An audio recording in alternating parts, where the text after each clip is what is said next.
বাড়িতে কোনো পরিবারে যখন কারোর জন্ম হয় তখন তা কত সুখের মুহূর্ত হয়। সেই ছোট্ট সন্তান যখন কিছুটা বড় হয় সে হাঁটার চেষ্টা করে, আর সেই প্রক্রিয়াতেও খুব বড় একটা শিক্ষা লুকিয়ে রয়েছে, ঠেলে দেওয়া।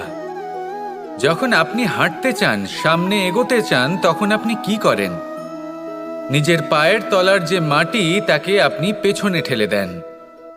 ব্যাস, এই একই জিনিস তো জীবনেও শিখতে হবে। এবার যদি আপনি জ্ঞানের পথে অগ্রসর হতে চান তাহলে অজ্ঞানতাকে পেছনে সরিয়ে দিতে হবে।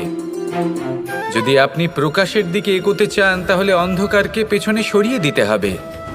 যদি আপনি ভবিষ্যতে সফল হতে চান তাহলে অতীতের যে অসফলতাগুলিকে পেছনে সরিয়ে দিতে হবে। যে জল বইতে বইতে থেমে যায় তাকে আমরা নালা বলে থাকি, তার থেকে দুর্গন্ধ বের হয়। কিন্তু যে জল বইতেই থাকে তাকেই আমরা পবিত্র জল বলি। তাহলে আপনিও কর্ম করতে থাকুন, কখনো থামবেন না। আর আমার সাথে ভালোবেসে বলুন, রাধা রাধা।